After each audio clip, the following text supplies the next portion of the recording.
जय हिंद दोस्तों, नमस्कार सभी भाइयों को। साथियों, बहुत सारे हमारे भाइयों का, बहुत सारे हमारे सब्सक्राइबर्स का जिनका लोन डिफॉल्ट हुआ है, जिनके ऊपर मल्टीपल लोन्स, मल्टीपल कार्ड हो चुके हैं, उनके मैसेजेस मुझे आ रहे हैं, उनके कमेंट्स मुझे आ रहे हैं पूछने के लिए कि सर होम विजिट को किस तरीके से 100% रोका जा सके, ठीक है? और क्या मेरे एरिया में होम विजिट हो सकती है या फिर नहीं हो सकती? ऐसा भी बहुत सारे भाइयों का कहना है, ठीक है? और कुछ लोग ये भी पूछ रहे थे कि सर क्या एक्चुअली में होम विजिट लीगल है? हमारे ऑफिस में, हमारे घर पे जो विजिट्स वगैरह होती हैं, क्या आरबीआई ने इसको लीगल कर रखा है और आरबीआई ने इसके ऊपर क्या-क्या गाइडलाइंस लागू कर रखी हैं? आज इसके बारे में बात करेंगे। होम विजिट को 100% तरीके से कैसे रोका जा सकता है उसके बारे में बताएँगे। आरबीआई इसके बारे में क्या कहता है? आपके अधिकार क्या है होम विजिट को लेके? और आपको क्या-क्या चीज़ें करनी पड़ सकती हैं, इसके बारे में बताएँगे, ठीक है? तो साथियों, वीडियो शुरू करने से पहले मैं आप सबका हर्ष कुमार आपके अपने चैनल नोट डिस्ट्रॉय में आपका स्वागत करता हूँ। साथियों, लोन संबंधित कोई भी प्रॉब्लम हो, लोन रिकवरी वाला परेशान कर रहा हो, होम विजिट ज़्यादा हो रही हो, कॉल ज़्यादा आ रही हो या फिर कोई लीगल नोटिस या फिर कोई लीगल केस हो गया है, तो ऊपर नंबर आ रहा है, व्हाट्सएप पर हमें मैसेज कर सकते हैं। व्हाट्सएप के माध्यम से हमसे जुड़ सकते हैं। बहुत सारे भाई हैं जो कि सीधे ही कॉल मिलाते हैं, ठीक है, नॉर्मल कॉल। तो मैं उनको बता देना चाहता हूँ, भाई साहब हमें कॉल बहुत ज़्यादा आती है दिन भर में, ठीक है? तो हर किसी के कॉल का जवाब देना पॉसिबल नहीं है। आप हमें व्हाट्सएप पर एक हाय करके मैसेज डाल सकते हैं सिंपली, तो हम लोग आपके वहाँ पर जो भी प्रश्न रहेंगे, जो भी क्वेश्चन रहेगा, उनका जवाब दे देंगे। समझ रहे हो? आपको आंसर कर पाना वहाँ पर आसान रहेगा। अब आप लोग सीधे कॉल करते हो तो हर किसी का कॉल उठाना पॉसिबल नहीं हो पाता है। समझ रहे हो? अब आ जाते हैं मेन पॉइंट पे कि आरबीआई इसके बारे में, होम विजिट के बारे में क्या कहता है और क्या आरबीआई ने होम विजिट को लीगल कर रखा है। तो देखो, एक चीज मैं बता देना चाहता हूँ, हाँ, आरबीआई ने होम विजिट को लीगल कर रखा है। होम विजिट करना 100% लीगल है। लेकिन आरबीआई ने इतनी ज्यादा पाबंदी लगा रखी है होम विजिट पे कि अगर कोई बैंक या फिर कोई भी थर्ड पार्टी रिकवरी एजेंसी या फिर कोई भी ऐप उन रूल्स को फॉलो करने लगे तो कोई भी कस्टमर, उनके अधिकारों का कोई भी हनन कभी होगा ही नहीं। अब आपको मैं बताता हूँ क्या-क्या अधिकार बैंक आरबीआई ने उन पे लगा रखा है। सबसे पहले तो एक चीज़ जान लेनी चाहिए कि जो होम विजिट होती है, ठीक है? वो आरबीआई ने लीगल कर रखी है। लेकिन अगर होम विजिट करने से पहले किसी भी थर्ड पार्टी रिकवरी एजेंसी ने, जो भी एजेंट है, ठीक है? उसको आपको कॉल करके इन्फॉर्म करना पड़ेगा। ओके, कॉल करके या फिर मैसेज करके इन्फॉर्म करना पड़ेगा कि सर, मैं आपके घर पे इस डेट को होम विजिट पे आ सकता हूँ क्या? और जब तक आप हाँ नहीं बोलोगे तब तक वो नहीं आ सकता है। लेकिन आजकल रिकवरी एजेंट क्या करते हैं, ऐसे ही मुँह उठाए बिना कुछ बताए घर पे आके खड़े हो जाएँगे। आप जॉब पे होते हो या फिर कोई कहीं और होते हो, आपकी फैमिली को आपके लोन के बारे में बताने लगेंगे, आपके नेबर को आपके लोन के बारे में बताने लगेंगे।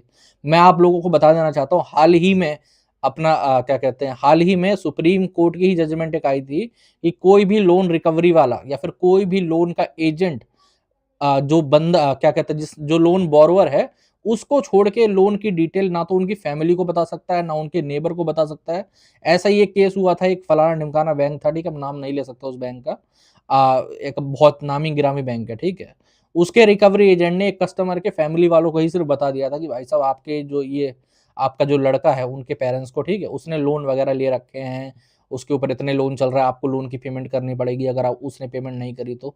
तो वो जो कस्टमर था वो पढ़ा-लिखा था, उसको अपने अधिकार पता थे, तो उसने आगे चल के केस फाइल करा, मुकदमा करा बैंक के खिलाफ, और बैंक को 2 करोड़ रुपए की पेनल्टी लगी थी। 2 करोड़, कुछ पैसे नहीं, 2 करोड़ रुपए की पेनल्टी लगाई गई थी बैंक के ऊपर, कोर्ट के द्वारा। आप लोग ये जजमेंट जाके गूगल पे सर्च भी कर सकते हो, कोई दिक्कत नहीं है। ओके। अब तो लेकिन दिक्कत कहाँ पर आती है, प्रॉब्लम कहाँ पर आती है? अब जब लोगों को अपने अधिकार पता नहीं होते, अपने क्या कहते हैं, राइट्स पता नहीं होते हैं, तब वो लोग सोचते हैं कि मैंने कोई चोरी कर रखी है और जो लोन रिकवरी वाला आ रहा है, ये कोई पुलिस वाला है जो कि हमें इस चीज़ का दंड देगा आके। मैं आप लोगों को बता देना चाहता हूँ, कोई भी बैंक और कोई भी ऐप, लोन का जो ऐप प्रोवाइड करते हैं, ठीक है? वो लोग कभी भी अपने एम्प्लॉयी नहीं भेजते हैं। जो भी रिकवरी वाला आपके घर पे आ रहा है या फिर आपको कॉल कर रहा है, वो एक थर्ड पार्टी रिकवरी एजेंसी वाला है। अब ये थर्ड पार्टी रिकवरी एजेंसी क्या होती है? सपोज़ करिए आपने एक रिकवरी एजेंसी खोल ली है। 10, 12, 20 बंदे इकट्ठा कर लिए हैं और एक टीम बना के बैठ गए हो और आपने सभी बैंक से कॉन्ट्रैक्ट ले लिए हैं। तो होते क्या है कि आप बैंक के कोई ना तो एम्प्लॉयी हो, ना उनसे आपका कोई लेना-देना है। आप एक जगह, छोटी सी जगह पे एक ऑफ़िस में बैठ के कॉलिंग कर रहे हो और अपने रिकवरी वाले भेज रहे हो। समझ रहे हो? और होम विजिट करने के लिए क्या-क्या डॉक्यूमेंट लगते हैं? कई लोग पूछते हैं कि सर, क्या कोई रिकवरी वाला ऐसे ही आके मुझसे बात कर सकता है? तो मेरे भाई ऐसा कुछ नहीं है। 3 डॉक्यूमेंट आरबीआई ने मैंडेटरी कर रखे हैं। अगर वो 3 डॉक्यूमेंट किसी भी रिकवरी वाले के पास नहीं होते तो आपको उनसे बात करने की जरूरत नहीं। आप उसे जूता मार के अपने घर से बाहर निकाल सकते हो, भगा सकते हो, कोई दिक्कत नहीं है। आपके ऊपर किसी प्रकार की भी कोई कार्रवाई नहीं होगी। और मैं आपको रियल केस भी बता दूंगा ऐसा क्या हुआ था मेरे क्लाइंट के साथ एक बार, ठीक है। तो 3 क्या डॉक्यूमेंट है? एक तो सबसे पहले डीआरए का लाइसेंस होना चाहिए, चाहे तो एजेंसी का डीआरए का लाइसेंस हो, चाहे तो खुद के डीआरए का लाइसेंस हो, ठीक है। और डीआरए का लाइसेंस किसी भी रिकवरी वाले के पास आपके पास बहुत ही कम चांस है कि मिले, ठीक है। क्यों? क्योंकि जो डीआरए की ट्रेनिंग होती है, डेड रिकवरी एजेंट की ट्रेनिंग जो होती है, वो मिनिमम होती है 100 घंटे की ट्रेनिंग, ठीक है। और 100 घंटे तो छोड़ो, इन्होंने सालों ने 2 घंटे की ट्रेनिंग भी नहीं ले रखी होती है, समझ रहे हो। ये कुछ नहीं होता, 10वीं फेल रिकवरी एजेंट होते, कहीं और काम इनको जब नहीं मिलता तब ये रिकवरी एजेंसी के अंदर घुस जाते हैं, आपस में लग जाते हैं, समझ रहे हो। ओके। सेकंड चीज, एक इनके पास ऑथराइजेशन लेटर होना चाहिए। अगर बैंक से लोन लिया तो बैंक का होना चाहिए। अगर एनबीएफसी से लोन लिया है आपने तो एनबीएफसी का ऑथराइजेशन लेटर होना चाहिए, जिसके अंदर प्रॉपरली इनको ऑथराइज करा गया हो विजिट के लिए, समझ रहे हो। उसके अंदर डेट और टाइम्स वगैरह भी फिक्स रहता है, सारी चीजें, ठीक है। और एक इनका आईडी कार्ड होना चाहिए, मैंडेटरी है आईडी कार्ड, समझ रहे हो। आईडी कार्ड 100% मैंडेटरी है, इनके पास होना ही चाहिए, समझ रहे हो। आईडी कार्ड में क्या होना चाहिए? आईडी कार्ड एक चीज चेक कर लीजिए, कई लोग, कई रिकवरी वाले ना अपना पुराना आईडी कार्ड दिखाते हैं जो एक्सपायर हो गया हो या फिर फेक हो गया हो, समझ रहे हो। ऐसा नहीं है, आईडी कार्ड होना चाहिए। हाँ, आईडी कार्ड ऐसा हो सकता है कि उसमें बैंक का नाम कई बार नहीं लिखा रहता है, एनबीएफसी का नाम नहीं होगा, वो एजेंसी का आईडी कार्ड भी हो सकता है, कोई बात नहीं, आप उसको चेक कर लीजिए, उनकी फोटोज वगैरह ले लीजिए, ठीक है। अगर वो इसको नहीं दिखाता, कई बार ना ये लोग आपको एक गोली और देंगे, मैं बताता हूँ क्या, ठीक है, कि मैं आपको ये तीनों डॉक्यूमेंट दिखा दूंगा लेकिन आपको फुल पेमेंट करनी पड़ेगी। जैसे ही वो ये शब्द बोलता है, कहते जा निकल यहाँ से, मेरे को तेरे से कोई बात नहीं करनी है, और अगर तू यहाँ पर खड़ा रहा 2 मिनट के लिए और तो तुझे जूते से यहाँ पर तेरी धुलाई करूंगा, समझ रहे हो। ओके।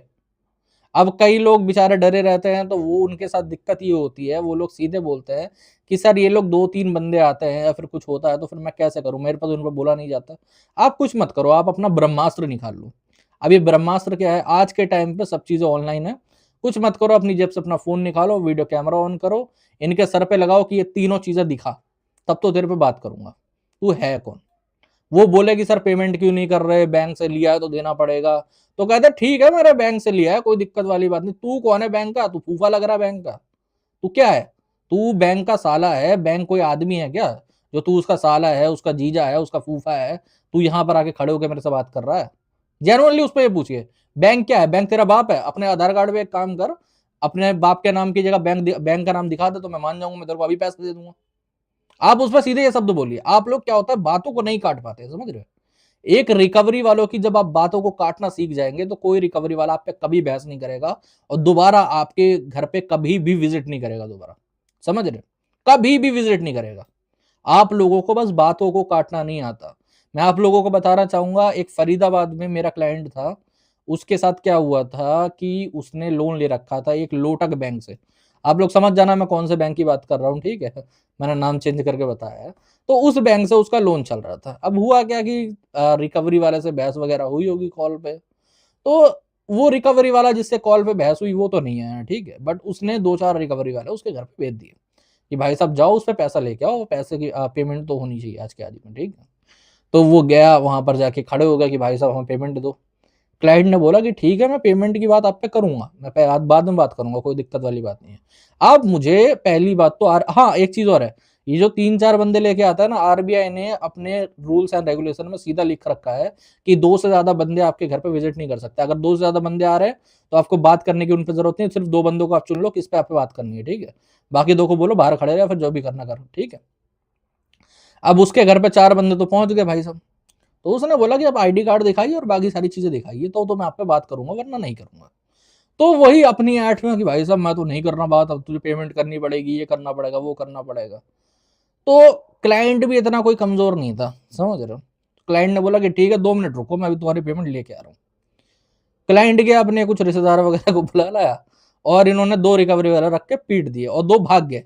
सोच लो, 2 रिकवरी वालों पे पड़ी तो 2 भाग गए। इनका आपस में भी कोई भाईचारा नहीं होता, समझ रहे।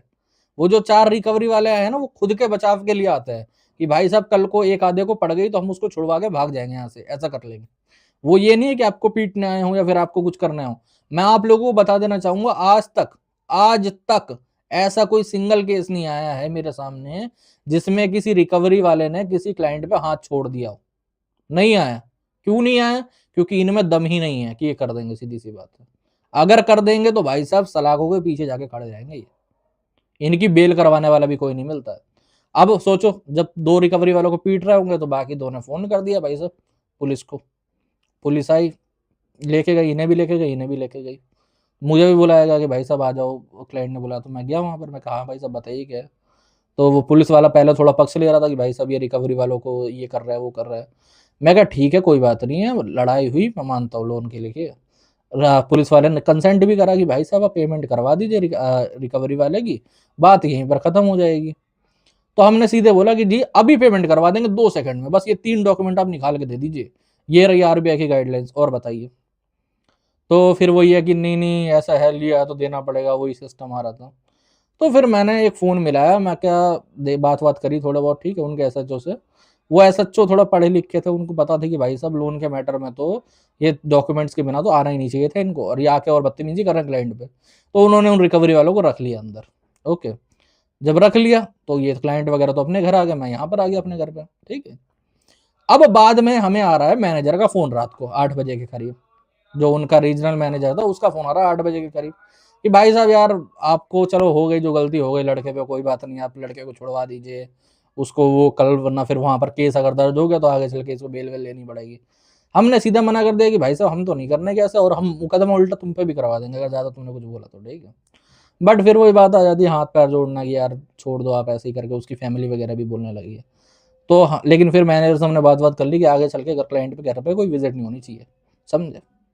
तो वही बात हो गई कि छोड़ दीजिए कोई बात नहीं, तो हमने भी छुड़वा दिया, समझ रहे हो। तो आप लोग समझो कि अगर आप लोग अपने अधिकार जानते हो, अपने बातों पे अड़े रहते हो कि भाई साहब मैं तो इस डॉक्यूमेंट को देखे बगैर या फिर ऐसा करके बिना कभी बात आप पे करूंगा ही नहीं, तो आपको कोई कुछ नहीं कर सकता आपका, जेन्युइनली, समझ रहे हो। और अब आ जाते हैं कई लोग, भाई लोग ये बोलेंगे कि सर चलो मैं मान गया कि होम विजिट को झेलना आसान है, कोई बड़ी बात नहीं है, बट मैं तो अपने घर पे रहता ही नहीं, मेरी फैमिली रहती है, वो बात नहीं कर पाती है। तो क्या कोई ये तरीका है कि मैं होम विजिट होने से पहले ही रोक दूं, या फिर ऐसा कुछ कर दूं कि होम विजिट हो ही ना मेरे घर पे? तो हाँ, इसका भी तरीका है, लेकिन उसके लिए आपको थोड़ा जागरूक रहना पड़ेगा। मतलब जैसे ही आपका डिफ़ॉल्ट होता है, आपको तुरंत-तुरंत कदम उठाने पड़ेंगे। तुरंत-तुरंत कदम क्या होता है? डिफ़ॉल्ट हुआ, कॉल आना स्टार्ट हुए, तुरंत कंप्लेंट करी मेल पे, ट्विटर पे और इनके ग्रीवेंस पे, समझ रहे हो? लिखित में भी दे सकते हो कंप्लेंट, कोई दिक्कत वाली बात नहीं है कि मुझे कॉल पे बदतमीज़ी हो रही है, मेरे साथ उल्टी-सीधी बातें करी जा रही हैं, ठीक है? सेकेंडरी चीज़ है, आगे चल के आपको आरबीआई में मल्टीपल टाइम्स कंप्लेंट करनी पड़ेंगी, और जैसे ही आप आरबीआई के पोर्टल पे कंप्लेंट कर दो, मेल पे नहीं, कई महान अनुभव लोग आते हैं जो कि मुझे बोलता है आरबीआई में कंप्लेंट कर दी, कुछ नहीं हो रहा। अरे भाई, कोई लोग गलत मेल कर देते हैं, कोई लोग टाइम से पहले कंप्लेंट कर देते हैं। आरबीआई में जो कंप्लेंट करने का टाइम लाइन है वो 30 दिन का है, 30 दिन, समझ रहे हो। 30 दिन के बाद ही आप कंप्लेंट कर सकते हो। आपका डिफॉल्ट हुआ, आपने कंप्लेंट करी, उसके 30 डेज के बाद आप आरबीआई में जा सकते हो। आरबीआई में जाओगे, वहां पर अपना कंसेंट मेंशन कर दो कि होम विजिट वगैरह भी हो रही है। कई लोग बोलता है कि सर नहीं हो रही, तब भी मेंशन कर सकते हैं क्या मेरे भाई? तो मेरे भाई ऐसा है कि आप राजा हरिश्चंद्र की औलाद तो हो नहीं, समझ रहे हो, कि आपको हर चीज़ सच ही बोलनी है। आप थोड़ा बहुत झूठ भी चला सकते हो, वही है ना कि नमक में सॉरी आटे में ना नमक जितना झूठ चलता है, समझ रहे हो, तो कोई दिक्कत वाली बात नहीं है। ओके, उतना काम हो जाएगा आपका। तो उससे क्या होगा कि आपकी होम विजिट नहीं होगी, आपकी होम विजिट वहां पर रुक जाएगी। ये जो टेक्निक्स हैं, ये जो चीज़ें हैं, ये जो अधिकार मैंने आपको अपने बताए हैं, ये ऐसा नहीं है कि मैं अपनी तरफ से कुछ बता रहा हूँ या फिर कोई अपनी तरफ से मैंने कोई नई टेक्निक बता दी है। ये सब चीज़ें अवेलेबल है, आपको गूगल पे मिल जाएगी सारे अपने अधिकार। आरबीआई के जो गाइडलाइंस है बाकायदा, आप आरबीआई की न्यू गाइडलाइंस या फिर आरबीआई की गाइडलाइंस भी सिर्फ लिखोगे ना, फॉर अ रिकवरी एजेंट, वहां पर आ जाएगा, पूरा पढ़ सकते हो, हिंदी इंग्लिश दोनों में अवेलेबल है। ओके, वहां पर आपको अपने सारे अधिकार पता लग जाएंगे, सारी चीजें पता लग जाएगी, और वहां पर ये भी मेंशन है कि आरबीआई में कंप्लेंट करने के बाद आपकी होम विजिट्स को रोका जाता है। बस आपको कंसेंट मेंशन करना पड़ेगा, आपको मेंशन करना पड़ेगा कि होम विजिट्स हो रही है, होम विजिट पे गाली गलौज बदतमीजी होती है, मेरे नेबर को, मेरी फैमिली को लोन के बारे में बताया जा रहा है, समझ रहे हो। कई लोग क्या करते हैं, सिर्फ कॉल्स के ऊपर कंप्लेंट करते हैं, तो होम विजिट वगैरह एक आधी हो जाती है तो बेचारा डरते हैं कि यार कंप्लेंट कर दी उसके बाद भी होम विजिट हो रही है, इसलिए हो रही है कि आपने सिर्फ कॉल्स के ऊपर कंप्लेंट वगैरह करी है, समझ रहे हो। तो इसलिए डरे घबराए ना, कोई दिक्कत परेशानी अगर अभी भी आपको लगती है, ऊपर नंबर आ रहा है, व्हाट्सएप पर मैसेज कर सकते हैं हम लोगों को, ठीक है, व्हाट्सएप के माध्यम से हम लोगों से जुड़ सकते हैं। तो साथियों, आज के वीडियो में इतना ही। जय हिंद।